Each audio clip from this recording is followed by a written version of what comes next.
And get it straight. Crime is a sucker's road, and those who travel it wind up in the gut of the prison of the grave. This started with laughter on a bright morning in a battle over a chicken, and got better as it went along. It could have lasted a lifetime, but it didn't. It stopped on a gray morning with a little wishbone broken. From the pen of Raymond Chandler, outstanding author of crime fiction, comes his most famous character in The Adventures of Philip Marlowe.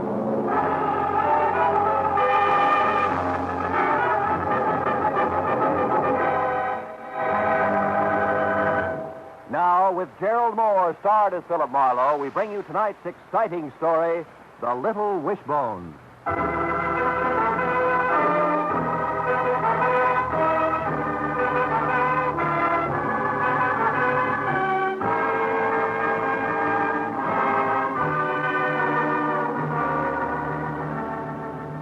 Sometimes the sun doesn't shine at 9 o'clock in the morning. Sometimes everything's just gray. The sky, the buildings, the streets, the faces going by, gray in a man's mind. And when I parked in front of the politely landscaped stucco square on Sunset Boulevard and got out of my car, I knew that this was just such a morning. And that was right as it should be, because what I had to tell her, what had to be said, belonged in gray to the chilling half-light that leaves everything and everybody something less than real. To the half-light that may be a moment before birth, and maybe a moment after death. Yes, sir? I'd like to see Miss Jones. Miss Cordelia Jones, please. I called. My name is Philip Marlowe. Oh, yes, Mr. Marlowe. I'm Mr. Early. Come in, please. The police told me what happened, sir. I'm sorry. Yeah, thanks. May I see you now, please? Yes, of course. It's the last door down on the right-hand side. This way, Mr. Marlowe.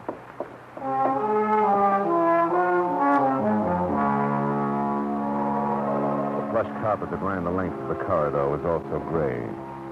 And that fit, too, with the morning and with what I had to tell Miss Cordelia Jones. But, well, it didn't fit with another morning. 3 weeks ago. A morning that was bright inside and out. And it didn't fit with Jonesy. Oh, not Jonesy. The stranger in the butcher shop, the customer with the enchanting green-gray eyes. The girl who wanted the same stewing chicken I did. And in no uncertain terms. Oh, no, you don't. Oh, yes, I do. Oh, no, you don't. Possession, my friend. It's 9 cents to the law. And that young lady is just what I'm holding. Namely, one wing, one neck, both legs. Give me that. No, I got here first. No, you didn't, Mr. Marlowe. But neither did you, Miss Jones. It was a tie, a photograph finish. Now, who really needs this scrawny little bird the most? Me. No, I do. I'm the one who needs... Not all talking together. Now, you first, Miss Jones. I'll be the judge. No, Fair enough, Mr. Schwartz. Your Honor, early this morning I was inspired. Yeah. I woke up thinking about chicken cacciatore. Chicken cacciatore. What do you think I was thinking about? I was thinking about... No, no interruptions now. Now, young lady, you woke up thinking about chicken cacciatore. Well, go ahead, Mikey. Well, that's it. For chicken cacciatore, you need chicken, and since I cook for one, I need a small chicken. End of testimony. Aha. And you, Mr. Marlowe? The same, Judge. Honest to goodness. For inspiration, do I also cook for one? No, ma'am? Not even spoken for. You? Well, good. Then that does it. What does what? Solves the problem. Tonight, you have dinner together. Oh, no, we couldn't. We don't even know each other. Why, this Mr... What's your name again? Marlowe, Phil Marlowe. What's yours? Jones, Cordelia Jones. But don't dare use the first part I answered as Jones. Oh, there. There, now you know each other. Well? Suits me. Jonesy? Oh, no, 6100 North Carolina. 8 o'clock. Don't be late. And send the bird out, please, Mr. Forth. Yeah. Goodbye. Goodbye. Mr. Marlowe. Yes, Mr. Schwartz. You can put the chicken down now. We are the only ones in the shop.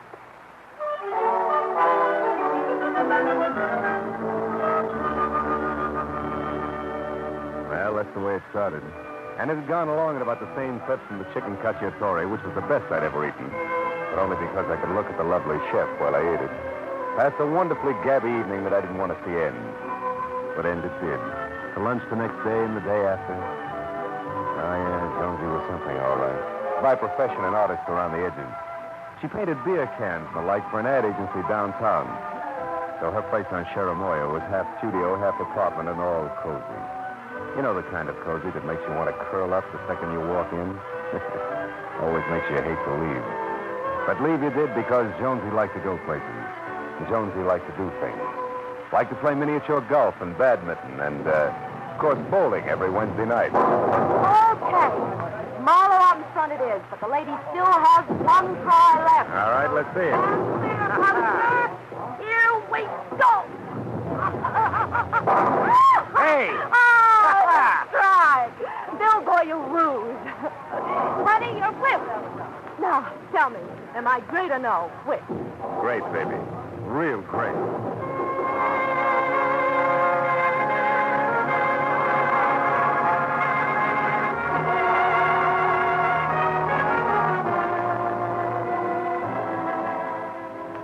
And now, ladies and gentlemen, before we start through the observatory proper, and tonight's exciting trip to the moon, we're going to go Of all the dirty, double-crossing dealers. What are you talking about? I'm talking about you. You call my office. Phil, dear, tonight. You say, let's just look at the moon. Are you silly? Expect Mulholland Drive? You bet I expected Mulholland Drive. Yeah, park car and all. Oh, come on, Jonesy. We can still get out of here. You. Have you two quite finished your little chat? Quite. Excuse us. We're sorry. We'll be very quiet, we promise. Come on, Phil. You better stay with the others. Okay, we'll stay with... Something breaking you up, Junior? Yeah. Young love, my friend. Always does. Now, excuse me, but I don't think I can listen to a charming guide anymore. Good night, sir. Phil, are you going to join the rest of us, or... Phil, that man going to the door there. Yeah? Who is he? What did he say to you? But he was leaving, but young love always broke him up. Why? Because I don't know. I guess I thought he was somebody else. Well, come on. This guy's great. Peach. Wouldn't miss him for fun. Or the moon over Mulholland Drive. Phil, be tactful, boy. Lady appreciates it. Most of the time. Come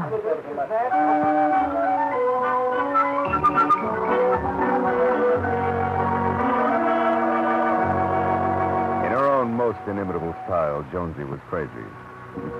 But there, too, I went right along with her. Because in those 3 weeks, I passed up a half a dozen jobs for every one I took. Never stuck my chin out very far when I did go to work, and all in all, tried my best not to behave like the high school sophomore who suddenly realized that spring can mean something more important than baseball. We were at her place one night. The evening's plans had called for me to sit as a model, from the wrist down exclusively. All I had to do was hold a bottle of Johnny Walker in the pouring position while she sketched it. But I just couldn't get with things. Phil, you're fidgeting again. Yeah, and I'm not going to get any steadier. How much longer, Jonesy? A minute. Just don't think about it. What about tomorrow? Sunday. What do we plan? Loads of them. Give. What happens first? I come over here. It's breakfast, no doubt. Mm-hmm. And after hot cakes, bacon and eggs, coffee, and lots of cigarettes, we You can, haven't skipped anything. Huh? Oh, yeah. Well, come to think of it, I have. Grapefruit broiled. We'll start with that. Then the eggs basted, Oh, and then... impossible. I'm helpless. What next? After you've gorged yourself, I mean. Yeah, well, after I've gorged, we'll get in my car and take a ride. Say, Laguna Beach? Oh, no, not that, Phil. Not Laguna. You what? What is it, Jonesy? What's wrong with Laguna? Nothing, Phil. Oh, it's just that I don't like it there. It's an artist colony, you know. Go ahead. And it's where I couldn't make a go of it once. I'd rather not go back. I'd rather go someplace else. Anyplace. All right? Sure. Yeah, I thought it was something more serious, Jonesy. I mean, not that your work doesn't count, You're but... a detective without office hours, huh? Yeah, I guess so. Do I go back to the bottle bar? Uh-uh. You don't move an inch down. Unless it's close. Phil? Hey, give me that stuff. Pencils, board, paper, all of it. We'll put it over here, and I... Oh, you caught my arm press. Oh, I'm sorry. Nervous, huh? Yeah. Oh, no damage done. I don't think. Glad it wasn't your watch. Catch broken. Mm-hmm. Hey, baby, it's kind of cute. Miniature ice skates, huh? For my kid brother. Oh. I think we were going to be a great skating team when we grew up. Really? And the four-leaf clover? Oh, well-wisher. Way back at college. A girl. Mm-hmm. Hey, kid, pair of hearts entwined. How about that? Oh, so back at college and none of your business. Okay. And this ring?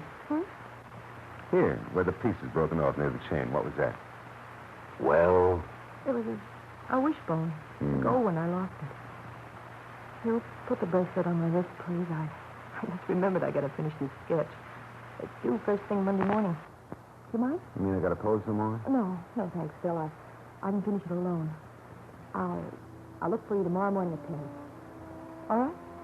All right. Good night, Jonesy.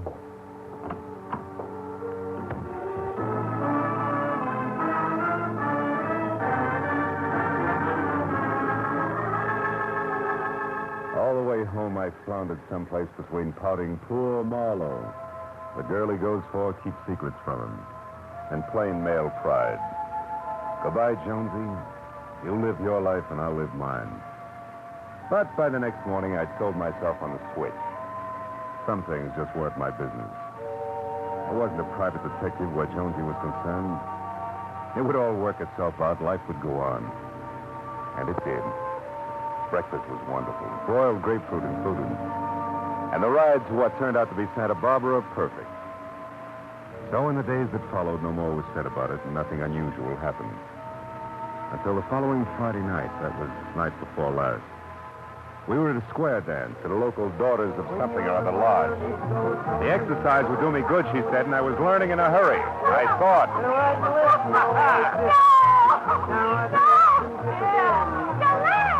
You laughed! Now turn right to her! Oh, you big heart! Pick up your feet! Forget your part, Pop, just for tonight! But laughter died in her throat when we swung into a grand right and left, which abruptly brought her up against a tall, fat man with a circle of sweating face that offered cold black buttons for eyes. Almost no nose and thin, pale lips that were twisted as far away from a smile as possible. Without saying a word to me, she ran from the floor toward the check room. And I started after her until suddenly I remembered the face that had just frightened me. It was the man who had laughed at young love that night at the observatory. The man Jonesy had thought she'd known. I turned back just in time to see him walk off the other side of the dance floor, calmly leave the building by a side entrance, which was all the cue I needed.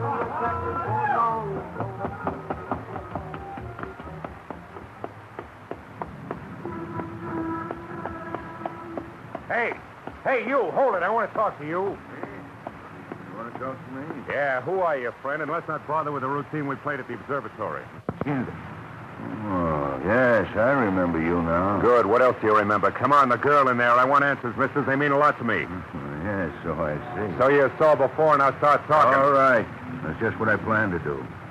You can tell her that for me. And also remind her that I was on the corner of 3rd and Oak, too, on Armistice Day.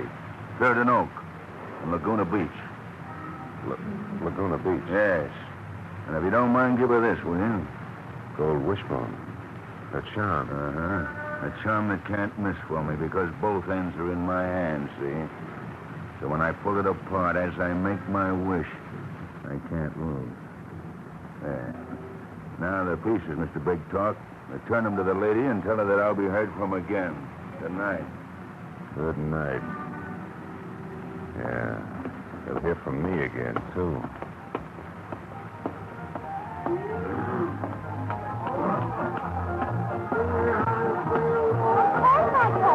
Now listen, Beth, if us hat-check people don't stick together, we haven't got a chance against them others. Well, we'll be... Oh, wait a minute, a customer. For you, Beth. Yes, sir. Your check? Yeah. But first, miss, there was a girl. About your height, dark hair, pretty green eyes, green dress, cut like... Wait a minute. Are you Mr. Marlowe, maybe? That's right. She leave a message? Yeah, she said to tell you she was going, but not home, just going. Just going? Yeah. Just going. For good. Oh, want your hat and coat now, mister? Yeah. My hat and coat.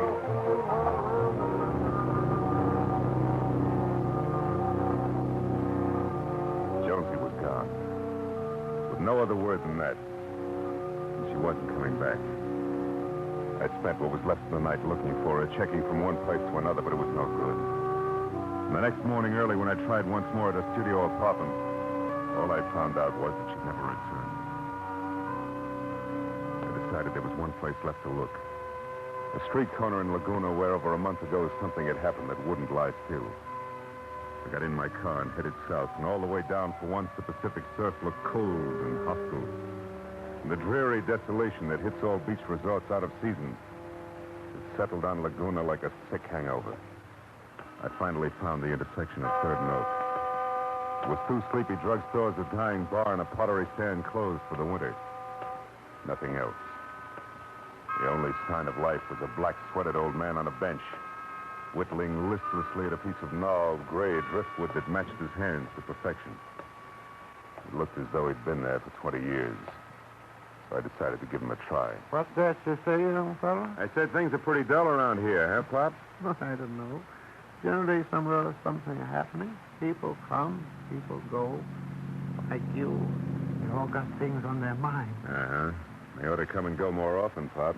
You picked a dead corner, huh? Dead? Well, I don't know about that now. Seems like this corner gets a good share of life. Oh?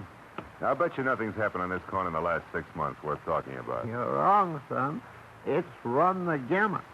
For instance, last August, a baby was born over in front of the drugstore there in a taxi. Mrs. Wright, Gail Wright it was. Old Si Lemley, the druggist, delivered. Fine job, too, an 8-pound boy. And, on the other end of life? Yeah, that too. A fellow named Peters. He was a kind of belated war casualty, you might say. How do you mean? Well, he went through the First World War without a scratch, and then he got himself killed by a hit-and-run driver right over there in front of the tavern, and it happened just a month ago on Armistice Day. Hit and run. A man dead. Yeah, about 2 o'clock in the morning, they say. To this day, they haven't caught up with the driver. Say, what's the matter, son? You're white as a sheet. I felt like I'd been hit hard below the belt. I don't remember what I told the old man. All I could think of was Jonesy on Armistice Day. A hit-and-run death and a slimy maggot breaking a wishbone charm between fat fingers. But my next step was mechanical. I started checking rooming houses that catered strictly to artists, and the 3rd one paid off. More than I expected. Cordelia. Yes, I remember Cordelia. Come in. Thanks.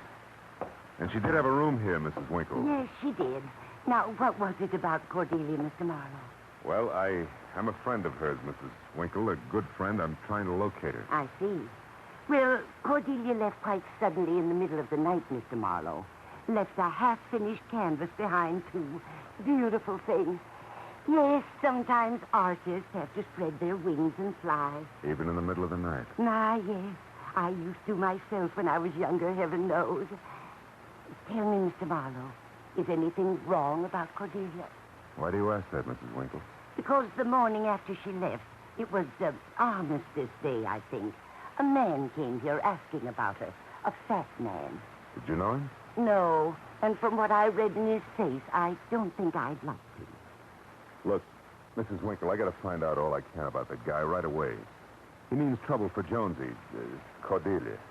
You see, Well, what I mean is... Don't bother explaining. I think I understand. As it turned out, this fellow used the telephone while he was here. His name is, let me think now. Orland, something weak and sniveling like Begley. That's it. Orland Begley. He made a reservation at the Beekman Plaza Hotel in Hollywood. Begley, Beekman Plaza, huh? Mm-hmm. Okay, now look, did you tell him anything about Jonesy leaving like she did? Oh, goodness, no. I said she planned on leaving. I even told him what we had for breakfast. He just smiled. It was dirty. Then he went away. That's all I know. Mm-hmm. Thanks, Mrs. Winkle. Thanks a lot.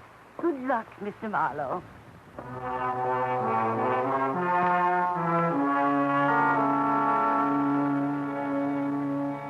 Good luck, she said. Sure. All the good luck Marlowe and a girl named Jonesy had coming was burned out on a street corner at 2 o'clock in the morning a month ago. But we still had a chance. If I could only talk to Jonesy. All the way back to L.A., I worried because for that I had to find her first.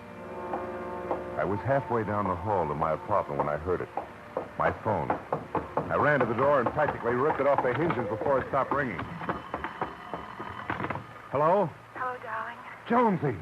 Jonesy, where are you? That doesn't matter. I just called to say goodbye, Phil. I couldn't leave without that. Now, look, you're not going anyplace. You're going to sit tight right where you are till I get there. No, it's no use, Phil. I'm in a bad jam.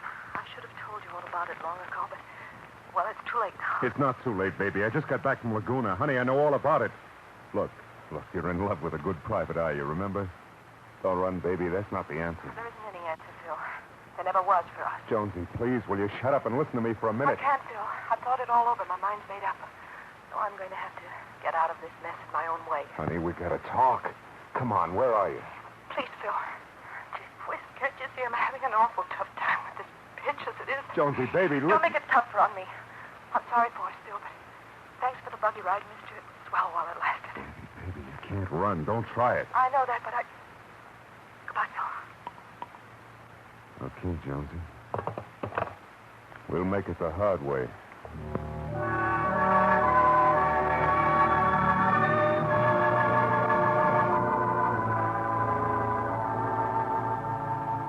Since I couldn't stop Jonesy from running, I figured I could at least stop the guy who was chasing her. So I called the Beekman Plaza and found out that All and Begley was still registered. I got in my car and started for the hotel, but then I got another idea. There was a good chance that a sleazy, blackmailing crumb like Begley carried a record of his own. Anyway, it was worth a try and would pay off better now than a beating. So I went to police headquarters instead, where Detective Lieutenant Matthews was his old sympathetic self, as usual. So, you got some citizen all staked out, and now you want to find out if he's a crook, huh, Marlowe? What is this, something new in crime detection? Now, look, Matthews, I'll come down some quiet Tuesday and we'll make all the jokes all afternoon. But right now... Wait a minute. If you're going to dip into police files, I would like to know a little bit more about it, huh? No joke. All right, the guy goes by the name of All and Begley. Fat, dark, 6'1", about 40. Could be anything from a badger to a bum check artist. Right now, he's shooting an angle that includes me. So I find him in the files. I want an exclusive on him for 10 minutes, then he's all yours. Yeah? And what's the hooker? Why are you included? Because of a brunette named Jones. Oh. Jones, huh? Yes, Jones. I'd like to make it Marlowe someday. Don't fool, Matthews. This time I'm serious. Okay, Phil, okay. Help yourself. You'll find about 3,000 fat guys in there, 2,000 of them with dark hair. Go ahead and start. I'll send in one of the clerks to give you a hand. Matthews' guess was close. But with the clerk's help and hard work, we narrowed the field down to a few hundred cars and started through. The streetlights had been on outside for an hour before we finally found it. 40 pounds lighter and sporting a mustache, but there was no doubt about it. James Orland, alias Jim Orlo, alias Orland Bigelow, was now Orland Begley, with charges that ran from petty thievery in Louisiana to one that even got Matthews on the ball. Begley was wanted for murder in Rhode Island. What are we waiting for, Marlowe? Let's go get him. When we piled into the squad car and headed up Sunset Boulevard, I began to feel good again for the first time since Jonesy had run away at the square dance. When we turned up Whitley, Matthews cut the siren, and 2 blocks above the boulevard, we stopped. Around the corner from the Beekman Plaza. It was a 2-story frame hotel held together by countless coats of cheap paint only. And inside, a line of empty sweet air bottles said it took something more than ordinary ventilation to keep the musty smell from getting thick enough to chew. The jittery night clerk managed to tell us that Begley had room 212 and left his mouth hanging open while Matthews sent him outside. Marlowe, you mentioned 10 minutes alone with him. You still want it? Yeah. It's important to me, Matthews. Okay. Somebody's got to go up and get him. Might as well be you. Look, the boys will cover his window from outside and both ends of the hall from the landings. If it gets tight, just whistle and duck. Go ahead.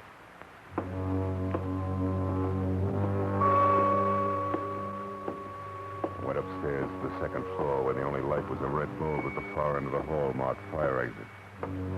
Just then, midway down, I saw a figure backing out of a door. A fat figure who was having trouble with the lock. He turned, took 3 fast steps toward me before he realized I was there. It was All in Begley. When he saw me, he stopped and began slowly backing up. You, what do you want? What are you doing here? Where is she, Begley? I don't know. She went out, I guess. It's all off anyway. Not going through with it. I changed my mind. Sure you did. Come here, you! You lousy murdering pig, Begley. Get up! How did you know that?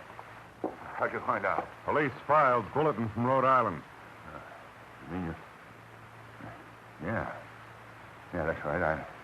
I'm hard. I had to have dough. That's the only reason I tried to shake the kid down. Yeah, but listen, you got me now, so let's make a deal. I'll keep my yap shut. Not one word about that hit and run. You let me out of here. Bad chance, you slimy Oh, butt. okay, sucker. I've killed him more than once. But you won't stop me. Okay, you guys, follow me. Follow me, Phil. Oh. Nice going, Marlowe. You got him. Flat on his face where he belongs. Hey, where you going? Find Jonesy, Matthews. I got to talk to her. Hey, Lieutenant. Yeah? There's a brunette here in this guy's room. Better come in. Well, you hear that, Marlowe? Brunette. Well, let's go. It looks like you can do your talking right here and now. Come on, boy.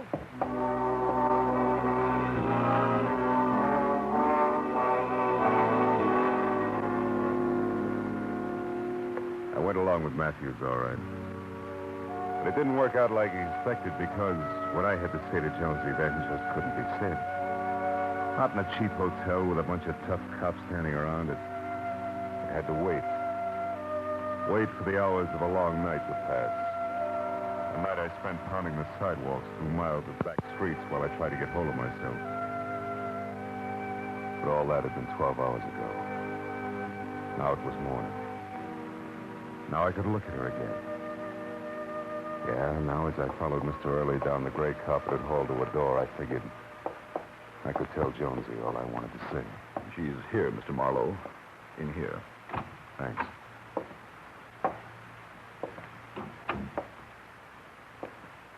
Well, Jonesy, I guess you didn't understand that when two people are in love, they share everything. You didn't give me a chance, Jonesy. You see, I found out Begley was a killer after you'd already gone to his hotel to get him. You crazy kid. You should have trusted me, Jonesy. Played it straight. Because no matter how you add it up, we had something worth waiting for. Well, as you said, thanks for the buggy ride, baby. It was great. Oh, here's your little charm. Wishbone. Sorry it's broken.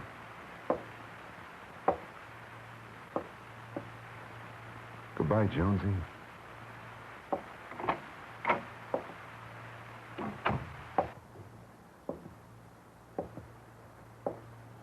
Is there anything else I can do to help, Mr. Marlowe? No. Nothing. Thanks. Good day, sir.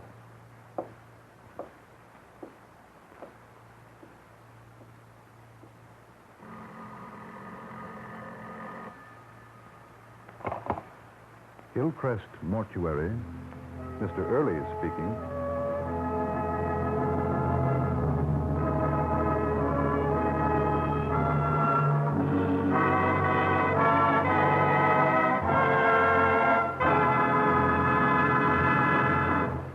The Adventures of Philip Marlowe, bringing you Raymond Chandler's most famous character, star Gerald Moore, and are produced and directed by Norman MacDonald. Script is by Robert Mitchell and Gene Levitt. Featured in the cast were Gene Bates, Bill Johnstone, Jane Morgan, John Daner, Edgar Barrier, and Ann Morrison. The square dance was called by Paul Pierce. Detective Lieutenant Matthews is played by Larry Dobkin. The special music is composed and conducted by Richard O'Rourke. Be sure and be with us again next week when Philip Marlowe says... This time a tobacco-chewing engineer, a redhead running a bulldozer, and a leprechaun on a drag line, all added up to death at an unfinished trestle. And there could have been more.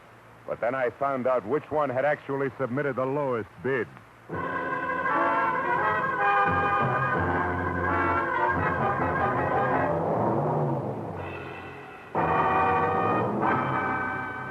The Adventures of Philip Marlowe, starring Gerald Moore, comes to you every Saturday evening at this same time, transcribed. For the